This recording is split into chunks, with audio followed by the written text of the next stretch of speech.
country. Welcome, everybody. We have Ray Zahab here. And Ray, for those of you who aren't familiar, is a professional expedition leader, ultra runner, author, and many more interesting things.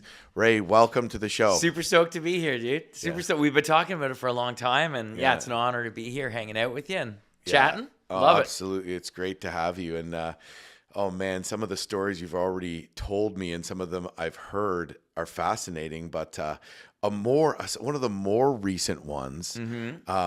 So you're in Death Valley. You're in the heart of Death Valley, the hottest place on earth, through an area where basically no one ever goes. Who knows the last time anyone has been there? And all of a sudden, there's some scorpions. Can you tell us that story? Actually, it's interesting you brought that up. So, background for a little bit of texture to the story. So I've done, 40 expeditions, half of them in the hottest places on earth. So I've ran or trekked close to thousands and thousands of kilometers across the world's largest deserts, most of them in the middle of summer. Yes. But I get asked all the time, 7,000 across the Sahara, or 2,000 across the Namib Desert, 1,200 across the Atacama. What's the hottest desert? Well, Death Valley, the Mojave Desert. I've been in there during one world record heat and one that was another day that was close to world record heat, doing projects there. It's a smaller area, but it's an intense environment. And I love doing projects in the Mojave in July and August. I love doing desert projects or Arctic projects in the winter, desert projects in the summer. We can get into more of that later, why. But I like being in these places when they're their most intense and they're most authentic to the environment, the way that we connect to the environment. We think of a desert, we think of it being hot, right? So I want to be there and experience that at that time. The trip you're talking about was in 2011. Will Laughlin and I, an American teammate of mine, and I were doing the first north to south crossing of Death Valley National Park, about 250K, 260K, completely off-road. So we were relying on minimal resupplies because it was very difficult to get any resupply out there. And we were in the last third of our trip. I guess we were day 4 or something like that. We were trying to put in some pretty big days, but it was extraordinarily hot. If I recall, it was about 120 plus Fahrenheit. And we were crossing this section of desert at night. And I've seen creepy crawlies in the Amazon many times, in the Sahara and stuff. But dude, I'll tell you what, we saw a scorpion, like one or two, and I'm like, all right, you know what? I could deal with a lot of stuff, but the scorpions freak me out a little bit. And so Will's like, it's no problem. So we go a couple more steps. There's a bunch more. And I'm like, wait a second, what's going on here? We went another few kilometers. Dude, I kid you not. Middle of the night, headlamps shining. You could see them all reflecting, like the eyes or whatever. And they're kind of like iridescent. I don't know if that's the right word. Yeah. Thousands of scorpions, like literally thousands of scorpions everywhere. I was like, no way. So we basically turned around and reset camp. We went all the way back from where we came. We're like, no. And we're walking around these. So later, a couple of years later, I was back doing a west to east project with Will over the Panamints, which happened to be we were descending the Panamint Range, Segway, when they had that earthquake. Remember when they had that big earthquake in California a few years ago?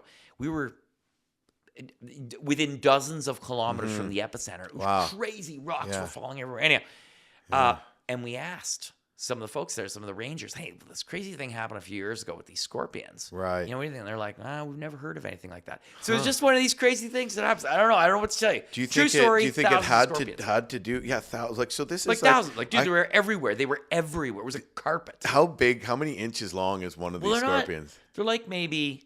That's like big. With the tail curled up about that big, right? Yeah, so but like the body, but all 3 different inches. sizes. Right. But they're the color of this table. Right. So they sort of blend in with the desert, with the surroundings. So you literally were turned back due to we scorpions. Just turned back. We were like, I don't want to take a chance. Of getting stung out here. Right. And it was very uneven terrain, so I could envision stepping on one, flipping up, and getting your. We're wearing running shoes, right? I mean, it's and shorts. It's the middle of summer. Yeah. It's blistering hot. Even at night. At night, the coolest it got was 100. Well, so I mean, it's hot. And so all I could envision was getting stung and then trip stung. Yeah. Right. Yeah. I'm like, you know what? Let's backtrack so those a few stings K. are seriously venomous. Well, I suppose if you were, it's not going to kill you. unless you were allergic, right? If you had like with bees, right? If you have a reaction and you don't have an EpiPen, you could die, I suppose. Yeah. But I've been in much more wilderness where there's a lot more dangerous things. Like when I crossed the Namib Desert with Stefano Gregoretti in 2000 and I think that was summer 18. So Southern Hemisphere. So it would have been in February 18. There's lions, baboons. Wow. I mean, you know, dude. Where the Namib Desert's in So Africa? we went from South African border to the Angolan border, straight to the desert. So 1,850 kilometers, give or take. And it was insanely hot, very humid at times.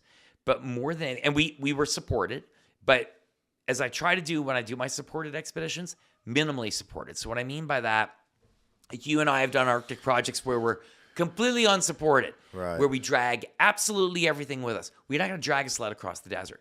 And I'm not going to drag a cart and tear up the desert in that area. Like, I just didn't want to do anything like that. It's too hard. I can't move fast pulling a cart. I'm just not that strong. So you know what I'll do? I'll go as far as I can. Yeah. I'll go as far as I can and resupply when I can. So what I've sort of figured out the sweet spot is I go as far as I can to where I can get that resupply, because I'm going straight lines across the deserts, through mountains, over valleys, salt flats, etc., dunes, straight line.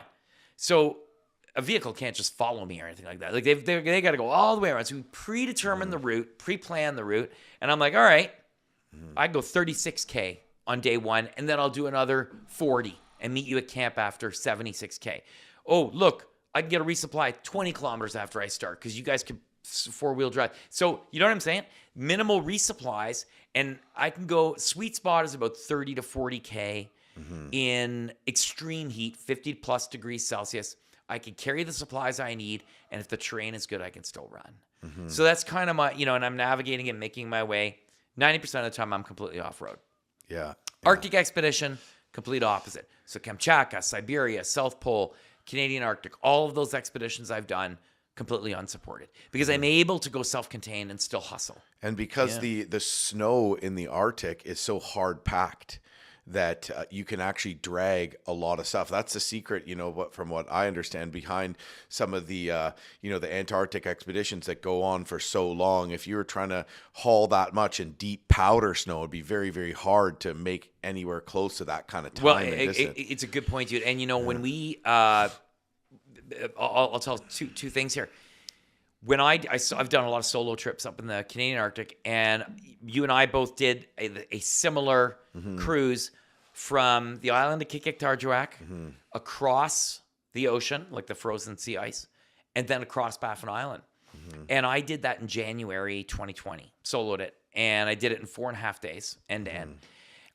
So that was what, 225. I forget what that was. We both did the same route, which, by the way, it took me 18 days. Yeah, but 18 days. But you went and this is my point. Yeah. I went in January. I was committed to getting it done in 5 days, so I only had 5 days of food, 5 days of supplies, very small sled, but there was no snow. Yeah. So I stayed on river systems, and when I got up onto the shores, I was dragging my sled over rocks. By the time I got to the other side, there was like this basketball-sized hole in the bottom of my sled, right? Yeah. But deep snow. In 2019, Stefano and I attempted to cross Kamchatka in middle of winter in far eastern Russia. Yeah, so is Kamchatka part of Siberia? It's the huge peninsula. I think it's sort of. You know what? That's a really good question. Amazing I say place, that it is. Yeah, it was more black bear or more brown bears per square kilometer than anywhere else on the planet. And like dense. Geysers that are shooting out steam and all these like volcanoes. Crazy world. Because it's part of the Ring of Fire, I suppose. It's an amazing place. Yeah. So we, for the first 2/3 of that expedition, were in 1.5 meters of powder. Oh my God. Some days, dude. Yeah. Like the trip I just told you about on Baffin, I was doing 50K days. Yeah. Right? Or 45, 50. In Kamchatka, it was killing us to go 9K. And now, a word from our sponsor. Anybody who's watched my videos knows that some of these backcountry areas, remote areas in the Arctic, northern Canada, can get pretty buggy at times. And the saving grace for me and for my family too is Muskol insect repellent. When you're coming to these northern areas where the bugs are bad, bring lots of bug spray. Lately, my go-to has been Muskol 30% DEET lotion. And to be honest with you, I wasn't too sure about this one at first because like lotion, I'd always use bug spray. But after trying it a bit, I was very quickly sold.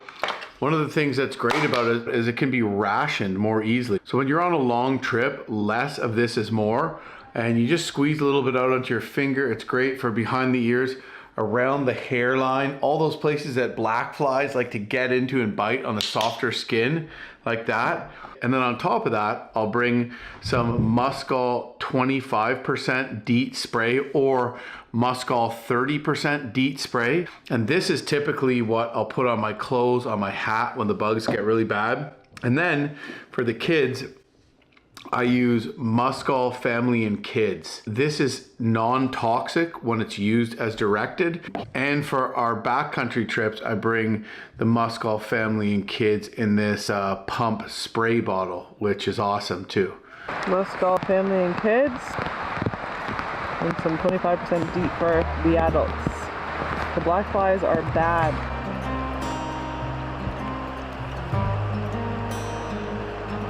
Hudson has been going to daycare here, and we live up north, and there's a lot of bugs around when they're playing outside. And the person who looks after all the kids at Hudson's daycare said that she's actually going to recommend Muskol Family and Kids to all the other parents because Hudson is the only one who doesn't have a lot of bites. And the other one you might want to try, Muskol with Icaridin, often comes along with me as well. A lot of bug spray.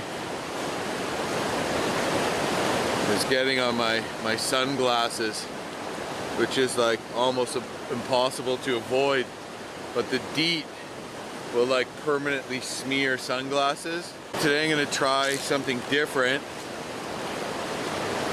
This is Muskol with Icaridin is the active ingredient as opposed to DEET.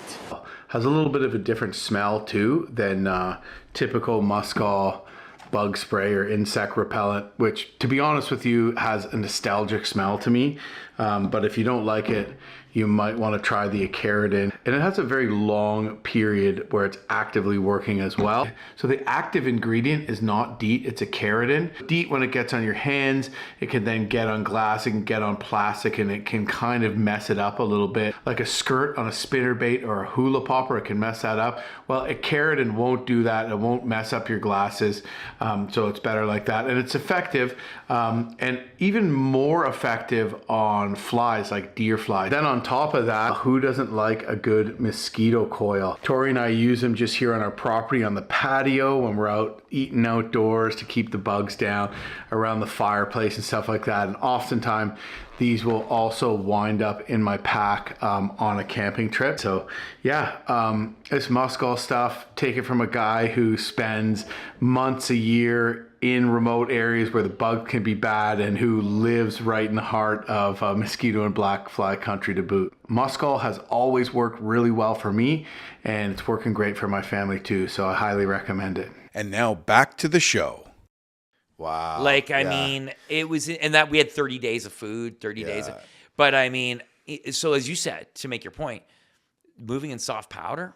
So hard. And I think that's one thing people don't realize is the conditions, how much the conditions dictate. You know, a lot of the time, especially in winter when you're traveling too, everybody wants to know how far it is. How far did you go? And that's kind of what maybe some people that might not be as familiar with the kind of stuff that you do, they might think that, you know, 1,000 miles, we'll say, dictates how hard it is without very many other variables. Right. But it really depends on all these other things, doesn't it? It's such a good point. I mean, you won the show alone. Mm-hmm. I tell my buddies about it all the time. I said, oh, you know the show Alone? And I said, yeah. I said, oh, my buddy JB, he won that show. Mm-hmm. And they said, how long was he out there? I said, over 100 days. Mm-hmm. You didn't move like too far outside of your circle of existence for 100 days. Was it hard? It was tremendously difficult. Right? Yeah. But it's 100 days spent in the wilderness. Actually, I was only out there for 75 days. 75. Okay. Sorry, well, sorry excuse to break me. it to you. Excuse me, 75 days, which is still a crazy amount of time. Right. So, and to your point, I did You know- do a long walk to find my brother in the first 10 days, but it's amazing how, so I did a big trek, and then, so I guess I was in that spot for 65 days, but it's amazing to realize kind of how fast you sort of get, your energy gets depleted, and you're sort of held in by the walls of your own weakness, kind of thing, right? And so that's why you're also not there, you know, you're not supposed to move very much for the show. It's kind of part of the rules. You're filming everything yourself, but yeah, you quickly. But still, I mean, it's to make the point that you're absolutely right. It's relative on the distance. It's not about the distance. I mean, I've ran Right. across the Sahara. It's 7,500 kilometers, 111 days, average of 70 kilometers a day. But I would say that the Atacama Desert, I soloed that 1,200 kilometers in middle of summer. Tricky navigation, insane heat. Probably the most Atacama difficult thing I ever did. was it Argentina or Chile? Chile. Chile, okay, Chile, yeah, right, from the right. Peruvian border south to Copiapó. And that's probably the most difficult thing I've ever done. And then to go back to Death Valley, because you mentioned it, that north to south in Death Valley in middle of summer, 250K. It's like not even, it's a 20th of the Sahara crossing, and it was insanely difficult. I would say the 4.5 days that Death Valley project took more out of me in those 4.5 days. You know what I mean? Like it was a kidding. harder there was Yeah. no 4.5 days in the Sahara Yeah. that were as hard as the 4.5 days in No Death Valley. kidding. Yeah, And- well, and- it's just, so it's about the conditions you're in and what you're up against, right? Yeah, and just for context, the Sahara Desert, you filmed a documentary that was directed or produced by Matt Damon, and it took you 111 days, and you ran from like ocean to ocean, but you had to take a big detour to get around some country that there was some unstable issues through it or something like that. Sorry, so Charlie and Kevin and I, my two buddies and I, we ran shoulder to shoulder from Senegal, the coast, the western coast of Africa.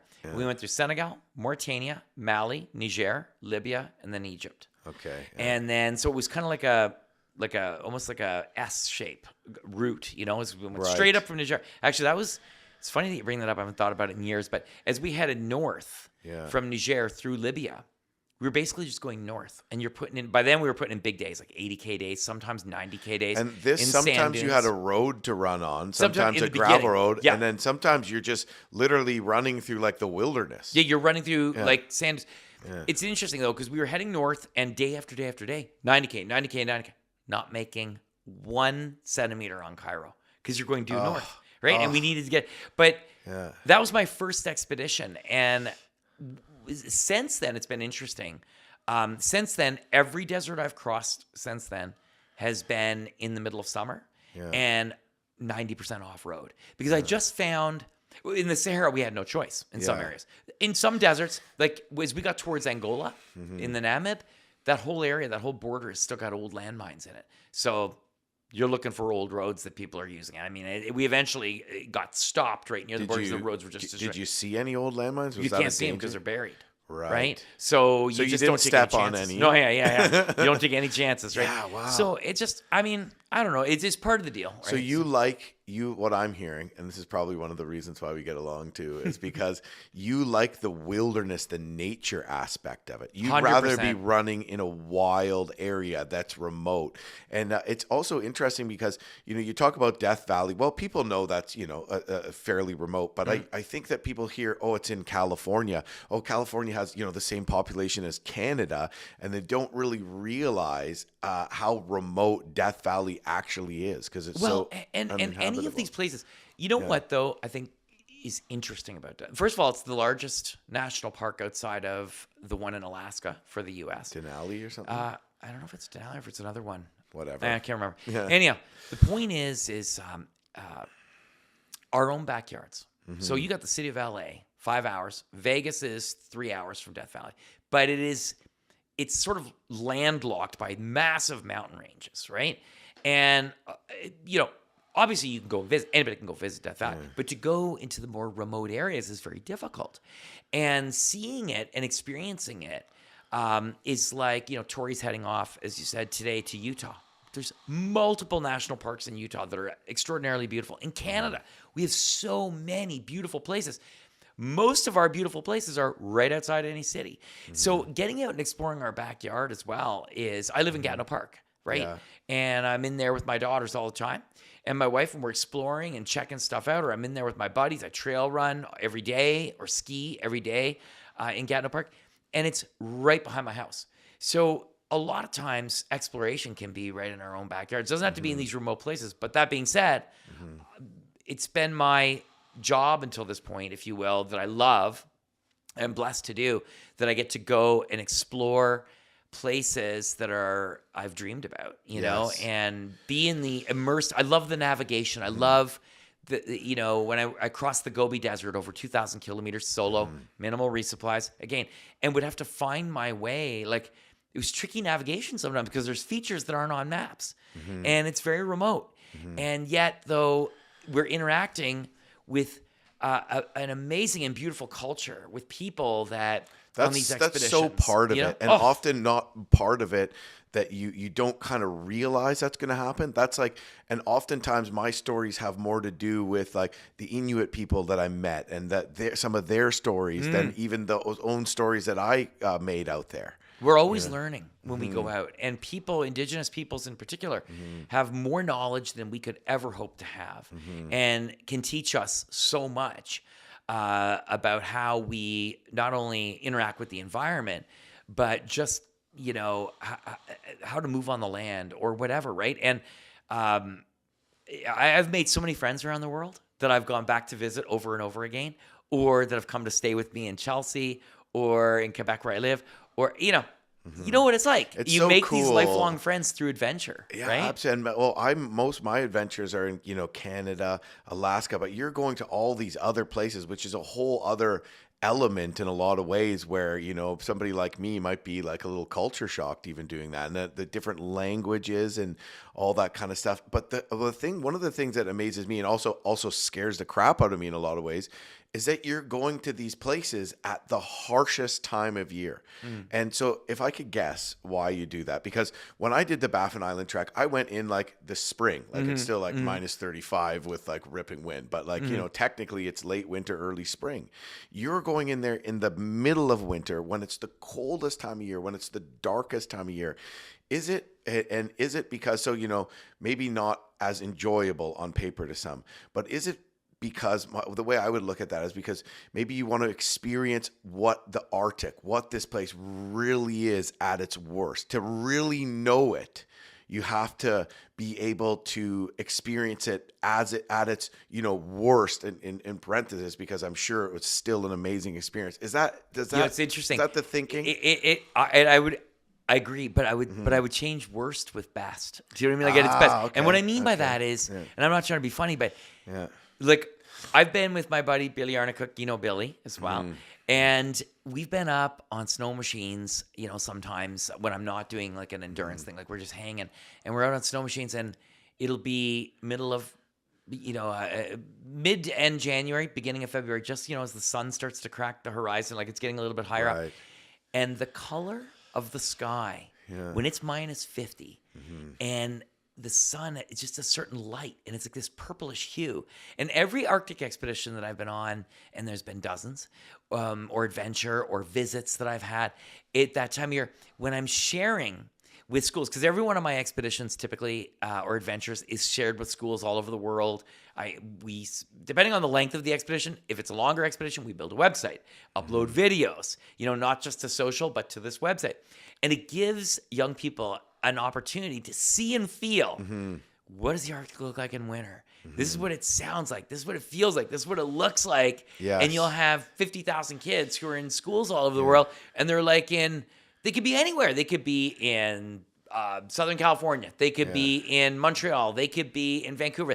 They could be anywhere, and they may never go to the Arctic, but in that moment, they can see it. Wow. And they get it, right? And you post a video. I have a video on my phone. I should put it for your YouTube video, but it's my buddy and I were up there. Gosh, I can't remember what year I took this video, but at any rate, have our iPhones on us, right? And you're tucked against your chest, trying to keep more winds going off, 100K an hour. And the sun is just above one mountain, and it's before it goes down. It's just on the edge of the horizon. Winds blowing, and we're on this icy river, and the snow's cascading across the ice. And the sun, because of all the ice crystals that's pushed up into the atmosphere, looks huge. And I'm like, what?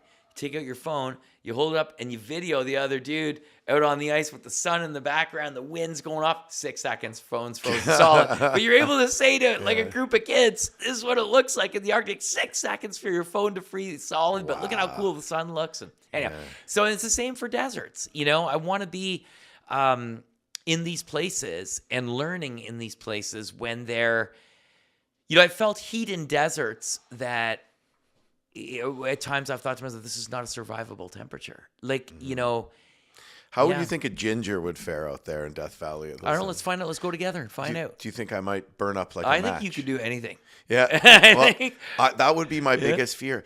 And when you say that, you know, I would, and this is one of the reasons why I find what you do inspiring.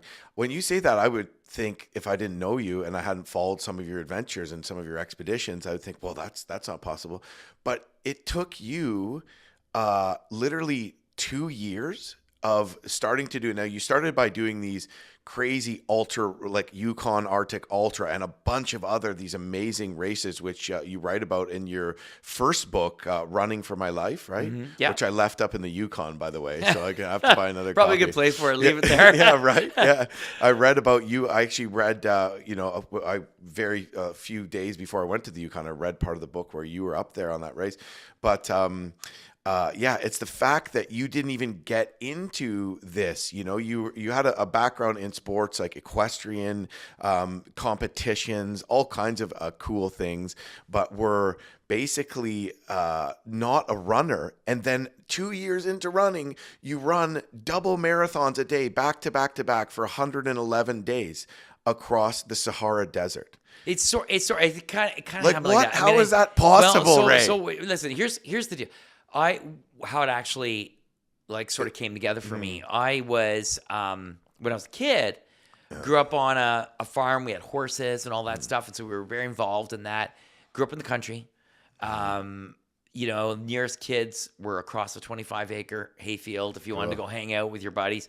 I mean, it was great, but I was not a lifelong athlete. And I sort of fell into this, I don't know, like by the time I was into my mid to late 20s, I had barely got out of high school, didn't complete my studies at community college, was like drinking way too much, smoking a pack a day, 2 packs a day, was doing that. I started smoking when I was like 15 years old. Wow. And as It I got goes close with the to 30, horses, like the Marlboro Man. exactly. Yeah, maybe. As I was approaching 30, I was like, what the frig am I doing with my life? Like I just felt completely lost. And outside, if I was at a party, I was that dude that was like life of the party, lampshade on the head kind of thing.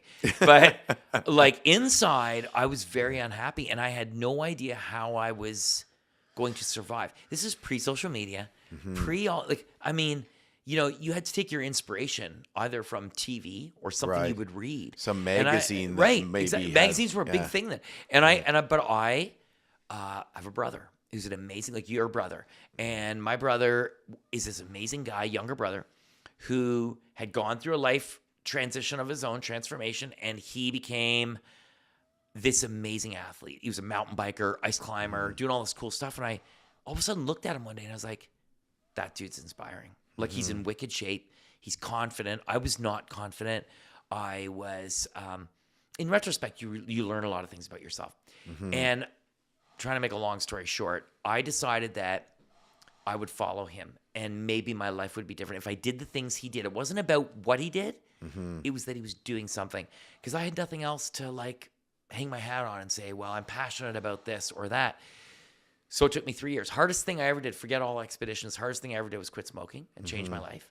And over the course of those 3 years, my brother and I would dabble in stuff. And then when I really took it on, really got into the things he was doing, I quickly realized that in each and every one of us is this capacity to do amazing things, to be extraordinary if we choose to do so, that it doesn't rest on one person's shoulders. Like everybody's got this ability, but we talk ourselves out of doing things because we fear failure. And sometimes I know I did. Speaking for myself, first 30 years of my life, talked myself out of trying anything new because I thought for sure I'm going to fail. And what's everybody going to say about me when I fail? Like, you know, now and since then, I don't care. Like I try things. I take things on. I take on challenges. And shortly after changing my life, quitting smoking, not drinking or cutting back significantly, living a healthier life, following my brother. I became an avid ice climber. My life changed 180 degrees, dude. Wow. Everything else started to change. Then I started competing mountain bike racing, ultra marathons, was competing in ultra marathons, met the two guys that I would run across the Sahara with. And then that's when it all started. That's when I started running across the Sahara. So could you say that it wasn't necessarily, you know, the smoking and the drinking, but it was what you're doing with your time? Yeah, I mean, that put me into a negative headspace. That was holding you back. Well, or maybe what I wasn't doing with progressing. my time. Well, Like, I mean, I couldn't picture myself getting old. Right. You know, like I'm 30, and I'm like, I'm just sort of gonna do this for the rest of my life, I guess, which was nothing. Like, I mean, it really wasn't. Nothing was happening. And incidentally, so as I followed my brother into this healthy lifestyle and being outside and learning all this new shit, I also became a functional strength coach because that's what he did. Everything he did, I sort of followed in his footsteps.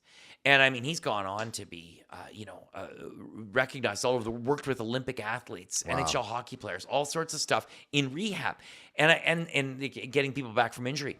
And same with his wife, Sarah, who they own this business, Continuum Fitness, shameless plug. They help me all the time if I get injured and all that.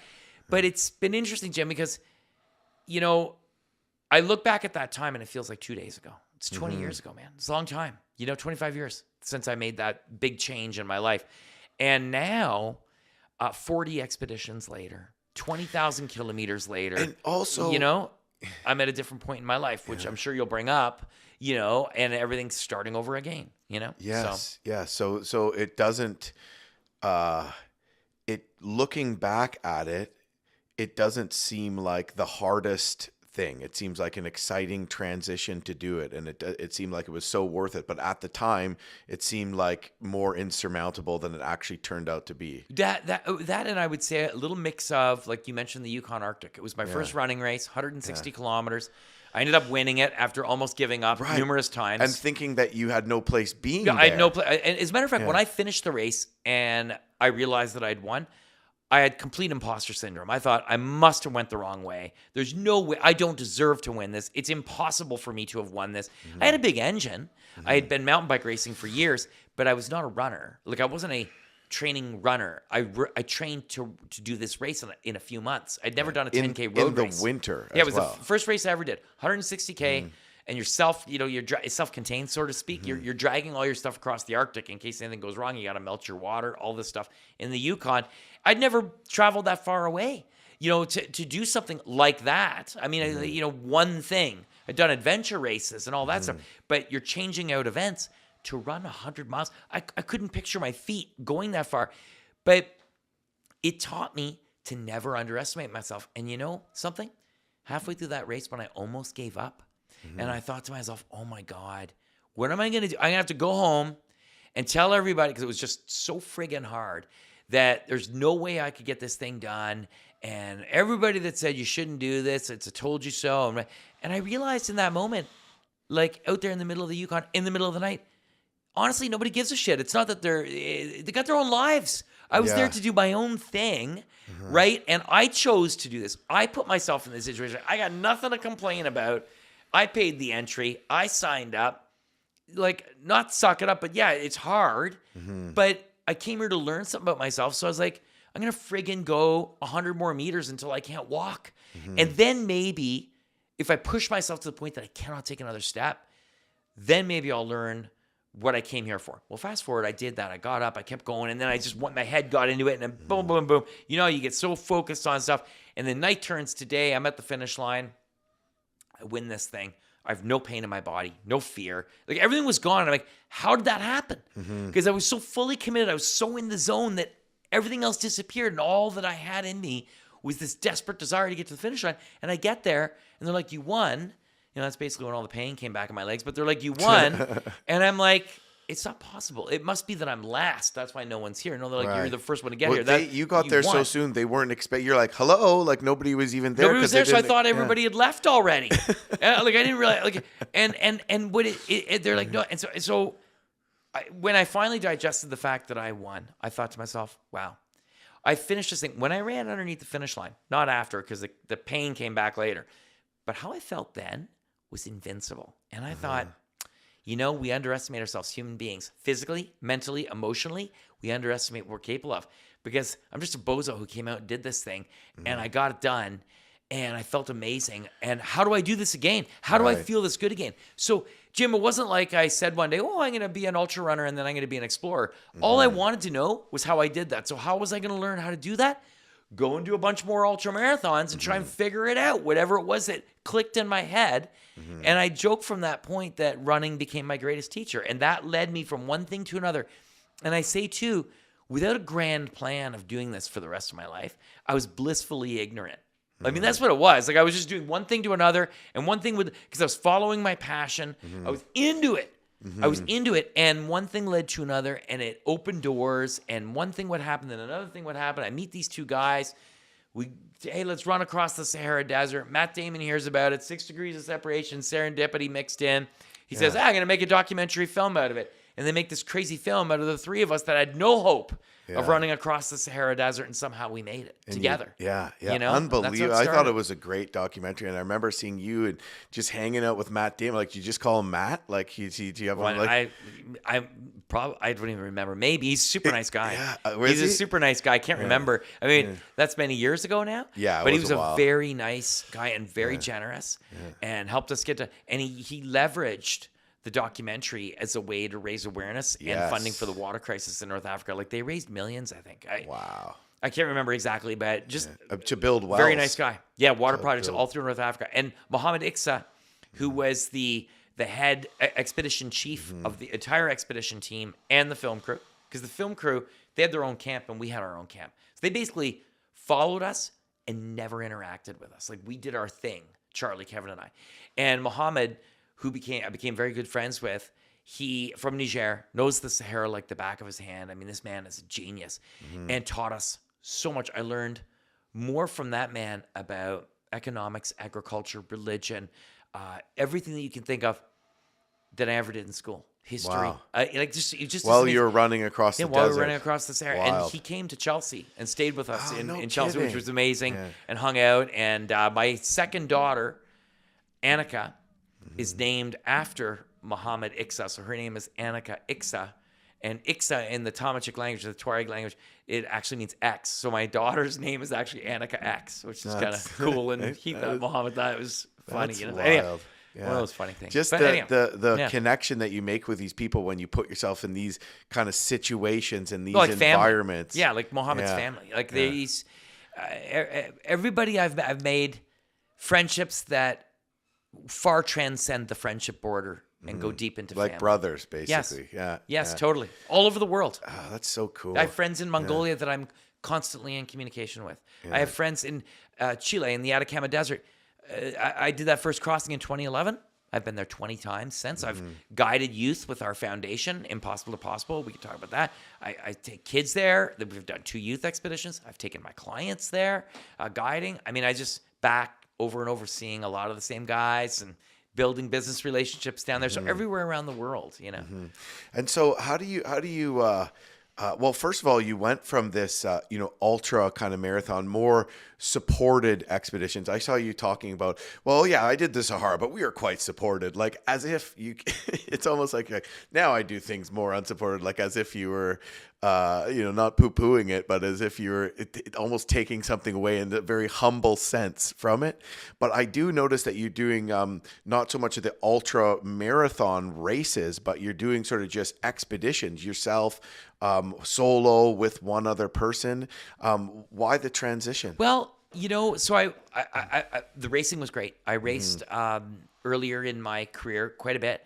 I enjoyed it. Yeah. And for the first time in my life, I was really good at something. And Yes. I was doing really well. I'd win some more races.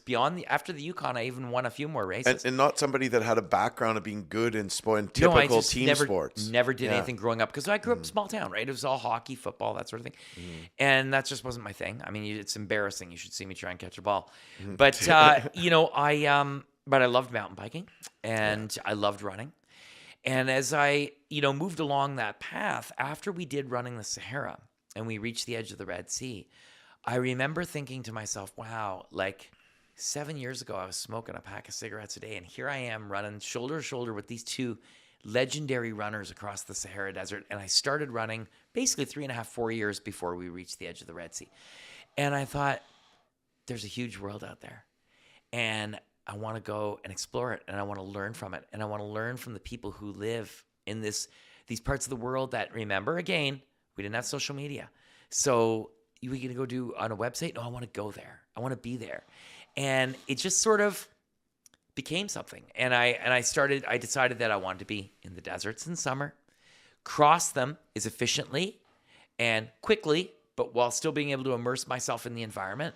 So cross country, so I could really draw a transect, a line to that desert. And what am I going to learn along that line? And move with as little impact as possible, but also while being able to be resupplied and capture stories and share those stories, whether I'm filming it on my iPhone or however, with depending on the expedition, with a crew, and create content that schools can tap into. And likewise with the Arctic and Antarctica and Siberia, et cetera, these other expeditions to cold places, be in these places fully self-contained or fully unsupported and really enjoy that. But now also, I love to do collaborative projects with the people and my friends that live in these places that I love to visit, you know, and as life goes on, we'll probably have fewer occasions to visit. So as the future unfolds, more of the projects that I will do down the road will be much more collaborative in the sense that I want to do things that I'm not trying to be, whatever, you know, not tell, but we have a big Arctic expedition planned. My buddy Kevin Valley and I, who you know, Kevin. I met him on the plane on the way to Kikatarju. Yeah, and we're collaborating with very good friends of ours in the north, and we're just, you know, a couple of buddies that we've made these guys are amazing. Like they're already, I think of them as like brothers. It's just going to be so cool. And further to that, anyway, enough of that. But what is it about the collaborations with local people? Do you think that is cool? Well, with Impossible to Possible, if I can touch on that for a minute, I think this is where it sort of came really to fruition for me in my mind.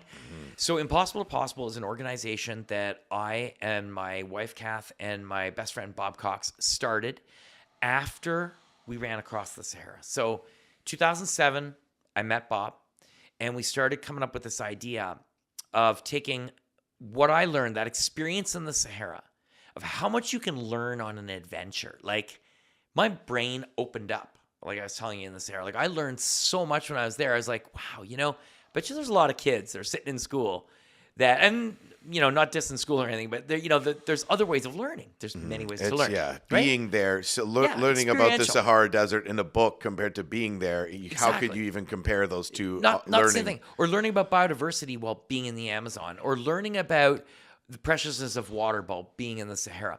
So Bob and I and Kathy decided, let's start an organization. So we created Impossible to Possible with the goal of bringing a group of 4 or 5 youth every year between the ages of 16 and 21 to some remote part of the world to learn about not only the location that they're on their adventure, but spend 7 to 10 days learning about a subject that's related to the place they're in. So going to the Amazon jungle, learning about biodiversity, or going to the Sahara to learn about the preciousness of clean water. Or we've even done subjects like Northern California on the Lost Coast Trail, learning about ecosystem services and forestation. So the goal was to create learning-based educational opportunities that were 100% free. So I'm a volunteer in the organization. Everything we do is 100% free. And that's sort of where my greatest passion is right now. It's invested in that.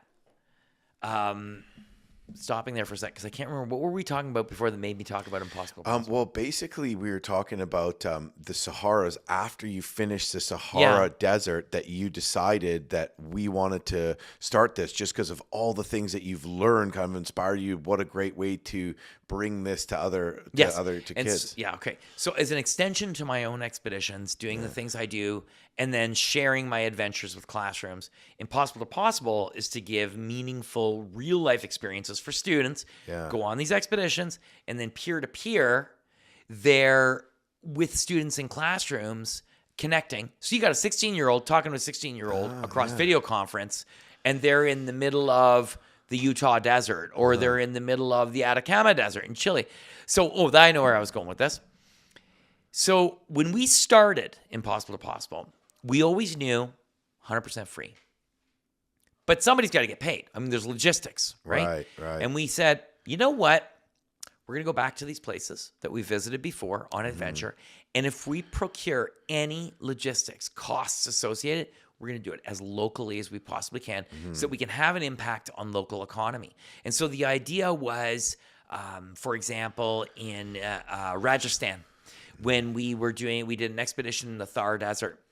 And the entire crew, so you've got education team, filmmakers, I2P, Impossible to Possible for short, I2P alumni who come as volunteers to help out, the youth ambassadors, guides. You have 20 people. And you have to feed 20 people on a day-to-day basis, set camps, etc. Everything. We didn't bring any food. Everything was sourced locally. And that impact on community, through that impact on community, it was like we built friendships through that, through those relationships. And those friendships we developed into bonds. And we became very close. And the people we work with Impossible to Possible, we've worked with sometimes a couple of times in a row, sometimes for other projects that have nothing to do with Impossible to Possible. And you realize very quickly that through collaboration, you can do amazing things, especially when you're collaborating with the people who live in these places. Right. I mean, that's how you're going to learn the most. I mean, it's so common sense, right? That's why, and we were talking, and that's kind of part of the reason why you like to do collaborative expeditions, right? Absolutely. Yeah, I think that's interesting too. I always feel like there's so much to be learned from local people. And, I also feel more engaged with the area if I can, spend some time with them, engage them, hopefully take home a little bit of their knowledge as opposed to sort of like a completely transplanted person.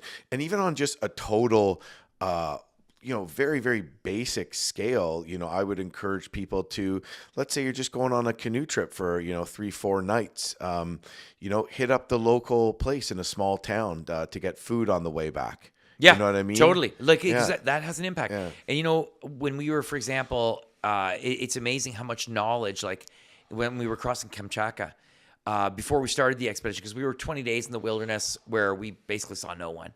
But eventually we ran into hunt camps. And we learned more from the hunters about the local ecosystem, the area, the river systems, the everything than any map or anything I could have researched could have ever taught us. The hunters knew everywhere. Yeah, they knew wow. every pocket of land, And so, that's been a big part of it for me, and it'll be a even bigger part going forward. I've got a lot of projects on the go that I'm excited to get back at it. As you know, last year I had a rough year, so I was still doing things, but I just feel fantastic and want to move forward into doing new things. Right. Well, that's if you want to mention that you had cancer. Yeah. So a couple of years ago, I started feeling like rough, and putting it in perspective, I was giving a presentation recently, and somebody in the audience at the end asked a question, and they said, "Hey, what do you do when you're on an expedition and it's physically really difficult and you're not sure you can go any further?" It was more to the question than that, but that was how the question started. And I said, well, if I might say, I chose to go and do that adventure. I chose to go and run across this desert or hike across this mountain. So I accept that there's going to be discomfort in that, in doing that. I mean, it's hard to do those things. So it comes with the contract, right? You sign up, you're going to go do this adventure. Well, it's not going to be easy. It's like you with any one of your trips. It's going to be really hard, like when you did Alone. Yeah, you love it. Challenging. You love it. It's challenging, but it is hard. But you accept that. So there's no point in sort of like resting your hat on that or whining about it, per se, or whatever you want to say. Like, I mean, we all go through hard times. Of course, you're going to whine. Like, you're going to have those days. But you don't want that to be the definition of the trip, right? And I said to him, I'll tell you something that was I had that I didn't choose. And a year and a half ago, 2 years now probably, I started feeling really weird, wasn't recovering from my training sessions. I was getting ready for another expedition. I was finding myself less and less able to perform. Like, I know there's trails at home that I train on, and I know my times. And I'm like, oh my God, it's killing me to run half as fast. What's going on? Am I just getting older? And my wife got sick of listening to it. She's like, go to the doctor. long story short, I'm diagnosed with a rare form of blood cancer and incurable, but treatable. And they were like, look, you're not going to die. But I mean, my system was messed up completely. I was severely anemic. I was 95% of my bone marrow was occupied by, cancerous or the cancer causing cells. I was no longer like my blood proteins were jacked because I had so much dead cells running through my body, cancer cells that were being flooded through my body, is the way it's been described to me. And basically they were like, look, you got to do chemo and monoclonal therapy for the next 6 months. And I'm like, wow. And I'm like, okay, so then it'll go away and it'll go away for a time. It'd be remission. But generally the treatment works really well. It's aggressive, but it'll, get back at it. And to be honest with you, Jim, when I first heard it, I was like, because there was a gap of time before the final test came back and they weren't really sure what kind of cancer I had. And I was like, all right, I might have like 6 months to live or something. Like, I don't know. Yeah. Right. And most important to me, and you and I talked about this before going on air, is our kids. I mean, that's number one. Everything else, nothing else matters. It's my kids. That's number one. And how was I going to deal with that if that was the case? Turned out not to be. But then I thought, as I'm sort of given what my chemo protocol is going to look like over 6 months, which was essentially a couple of days of treatments, like you're hooked up to all these bags for a couple of days, and then I'd have 25 days off, then I would go back into treatment again. And I would feel like shit. Some people don't feel that bad after chemo. I was a bag of shit after chemo. Like I was sick, on the couch, unable to move. And I could have, after sort of feeling somewhat okay, just kind of sat around and ate chips and watched movies for 6 months, which I mean, I would have had no issue with. But and everybody's got to make their own decision. It's all relative to us. What's difficult, what isn't difficult, what great that happens in our life, what isn't great. It's all relative to us as individuals. It's your own perspective. And my wife would get me moving. She'd say, hey, you got to get moving. And we go walk 500 meters up. I'm used to running hundreds of kilometers. Yeah. I'm walking 500 meters. And I would immediately say to myself, okay, you know what? I'm going to go do some shit. And I would say, I'm going to get myself in the best shape I possibly can. So I'm ready when I go in again for the next round of chemo in what was left, 23 days. And every I would go and do something epic. I crossed the Palik Valley on Baffin Island in the Canadian Arctic with my buddy Billy and some friends. I was in Atacama Desert guiding clients. With the blessing of the doctors, if it was okay, I would go and do something epic each month. I would train for that one thing, that I would come back and I'd go right back into chemo again. And this went on for 6 months. Do you think the exercise maybe helped you a bit because you're in better shape? Because I needed a goal. And I'd give myself a goal, and then I would train as hard as I can. But remember, I was anemic. I had all my red blood cells were gone. I do an oxygen sport. It's like I get up in the morning for my long runs. I drink a cup of coffee, and breakfast is oxygen, basically, right? I'm pumping oxygen all morning because I go running all morning. You run every day? Every day, pretty much. Yeah. And so during the chemo, I take a day off. But during the chemo, I mean, I struggled to run big distances, and I was skiing it was over winter that I had the chemo. And I went to Death Valley for a separate adventure with my youngest daughter. She went with me, and we scouted out a route, and we did 50K of running in a week. So I would give myself 1 week to go and do something. And so I'm telling this person in this audience, and they're like, why didn't you tell us that during your presentation? You didn't even mention that you went through this. And I said, because it doesn't define me. It's something that happened that I didn't choose, and then I'm going to have to deal with for the rest of my life. But I choose to look at things in my life differently. And, it's a challenge. It's something that I have to deal with, and it's going to be there forever. But I've learned from expedition, I've learned from adventure, that with the right mindset, and if we're, willing to give something everything we got, there's always a solution. You just got to find it, Wow. And do you find, I do. I find sometimes when you're on an expedition and when things are starting to look scary. I mean, you've been through Akshaya Pass before. with the winds that get funneled through there. 100-mile-an-hour winds isn't Yeah. a big deal. And when you mix that with, minus 30, minus 40 temperatures, that wind chill factor is cold. And it just, it cuts through it can cut through your clothing. I remember going up a big hill right before, I think it was Summit Lake. Yeah. The first lake right over you're the on height the of old land. on the moraines there. Yes. And working up a sweat because I worked too hard to get up that hill. And when I got up there, I shouldn't even have left my tent that day. And walking across that lake and having such a sweat and being like, this is really, really dangerous. And just remembering from past experiences, like Mother Nature always gives you something if you just stay calm.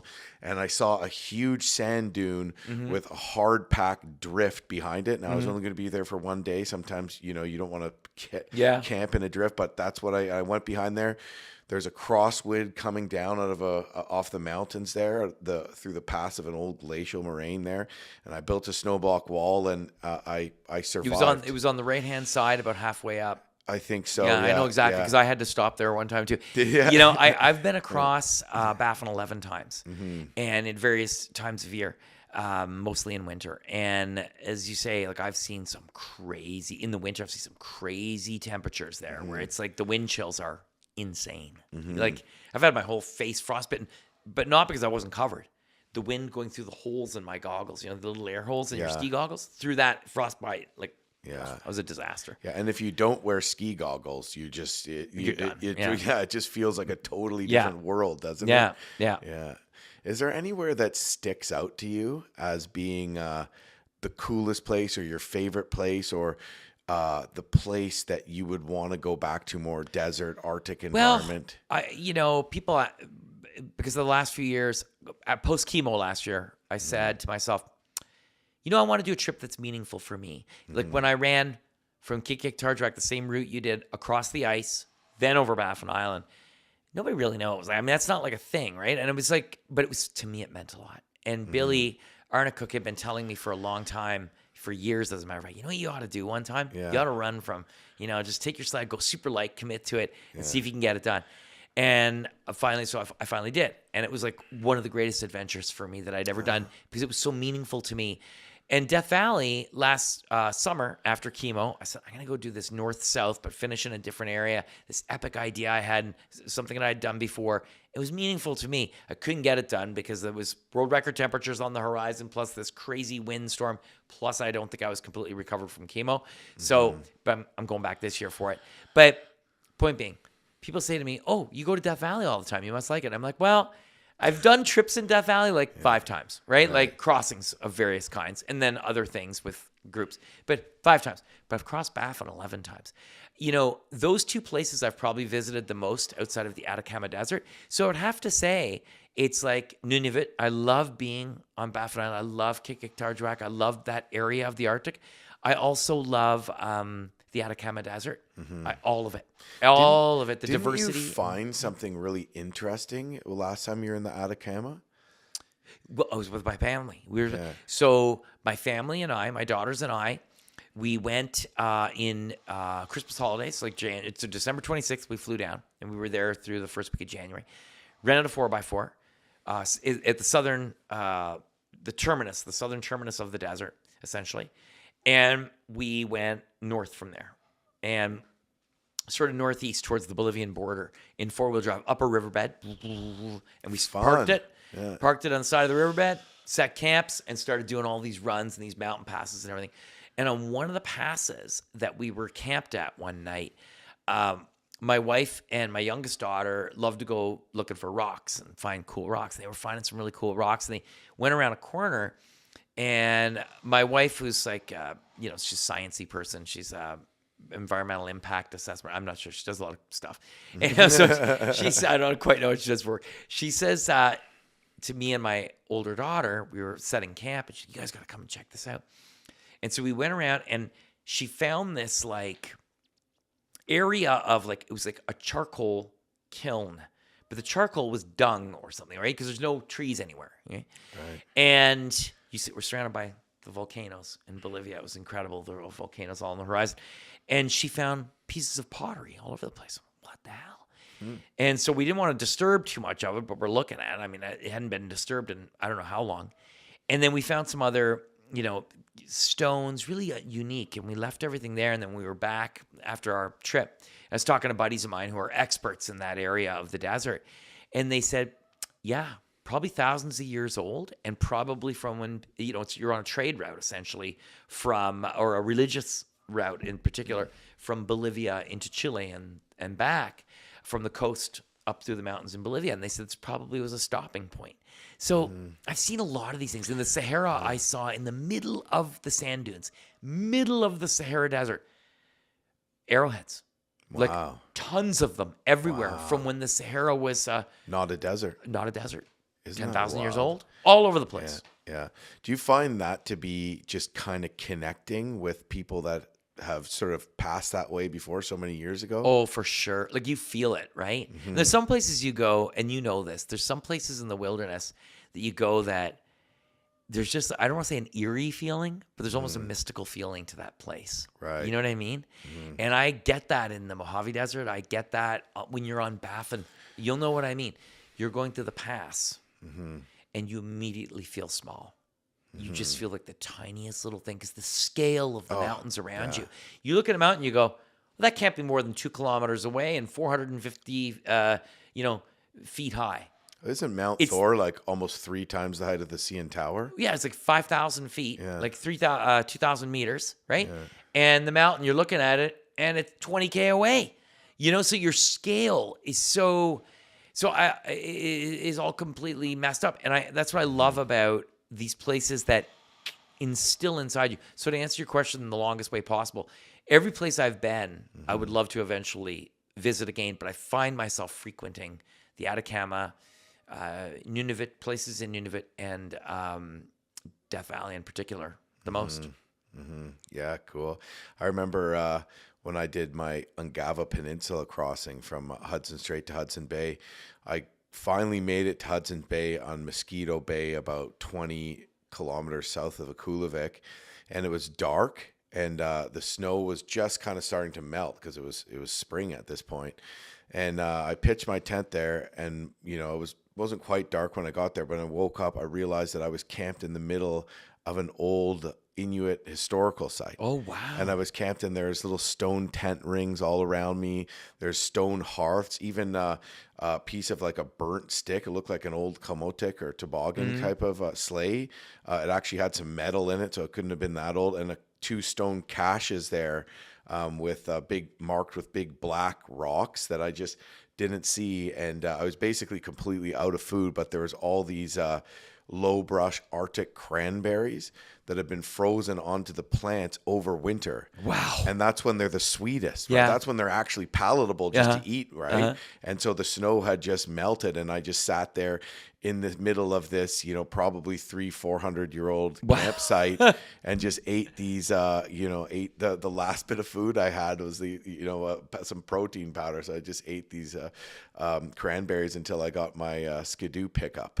Wow. But just, things like that your stories kind of reminded me of that a little bit. Oh, that's an amazing story. And they were good then. They tasted amazing. Anybody that knows cranberries, that's the best time to get them. Even the ones we have here in Ontario, Quebec, and that kind of stuff.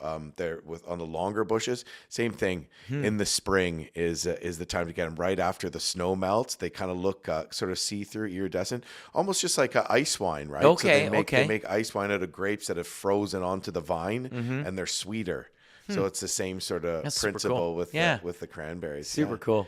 Yeah, absolutely. And so your coffee, the coffee business. So what was it that, by the way, which is delicious. Thank you for dropping off some. But what made you want to get into coffee? And I know part of that business also gives some of proceeds away as well. Yes. So what happened with that was what's the name of the coffee? The business is called Capik One. yeah. Capik One, Kapik, number 1. And when we started Capik One, we had been for years, like we've done 16 youth expeditions all over the world. I do my own expeditions. So I'm doing these 2 things. And we'd have adults reaching out after the youth expeditions every year, tons of them. Why don't you do something like this for adults? Why don't you do something? And I'm like, look at fundraising is hard enough for like the youth teams just to get them out there free of charge. I mean, it's expensive to do these expeditions. And so I'm not about to fundraise for adults to get them out as well. So, great idea, but can't do it. And then we decided, you know what? Most people, they want to go and do something. They want to spend their money on something that is maybe life-changing, an incredible adventure, go and learn some stuff. And we said, let's create youth-style expeditions, but for adults. Take them on an adventure. Same idea. It's not heavy on the educational curriculum, and we're not bringing teachers along, but we do have experts, and we have people that can teach about the lands that we're in, whether Indigenous or whether locals or whether that teach about the place that the expedition is happening, at the Capricorn expedition is happening. And by virtue of them investing in the trip and paying for their trip fees, we take a portion of those fees, portion of the profits, and we donate it back to Impossible to Possible. So it's like a for-profit that helps to fund the nonprofit, and hopefully someday it makes enough money that I can earn a paycheck out of it and then take care of my family. But anyhow, and then during the pandemic, everything stopped. Right? We couldn't guide, we couldn't do anything. We couldn't do any youth expedition. I couldn't do any of my trips. Same for you. You're done. So we were like, all right, what are we going to do? And for years we talked about, like, we're all coffee fanatics in our organization. And we're always like critiquing this coffee and that coffee. And then we had a local coffee shop that was doing a special blend for us called Expedition Blend. It's a little coffee shop in Chelsea called Les Saisons, famous coffee shop. And she would do this special blend of beans for us that we would take on the expeditions, and it became a thing. And we said, you know what? We got to start roasting our own coffee. We got to start. So we said, but first bag we do in homage to this little coffee shop, and it was Expedition Roast. And then we developed Arctic Winter Dark, which is our most popular, and that roast took us 6 months to develop. We wanted to do things, invest in small growers, small co-ops. We roast in Southern California, where ITP is actually based, and we roast in Ottawa, where ITP Canada is based as well. So we're roasting in 2 places. And that's how we got into it. Now we have 4 roasts we sell online. We're in some outdoor stores in the National Capital Region. And in California, we're at all the farmers markets in LA, and we do cold brew down there and everything else too. So it's just a passion project. It's cool that you sell it in outdoor stores. Yeah, we don't sell. We're not in any grocery stores. Yeah. At least not yet. Yeah, that's kind of neat though. Anyways, yeah. That's pretty cool. I like it's nothing. It's nice to have a nice cup of coffee when you're out there too. Dude, you know what our hashtag is? No coffee, no expedition. That's the hashtag. Coffee's out. Just go home. If there's no I'm not doing anything without coffee. Heli evac. Like Stefano and I, the Italian, my Italian teammate, we joke that like everything's ultralight. We're weighing everything on the scale and this, that, and the other. Big coffee, French press, and 5 pounds of coffee. We don't care. Like we're taking I won't take a sleeping bag, but bring the coffee. It's funny what that'll just do for your psyche though. At a time like coffee's a little caffeine, a little pick me up, but just the warm drink to look forward to can really be like a game changer mentally. Well, your perspective, like your approach to food, like you're a survival type guy. Like you eat from the land basically as you make your way.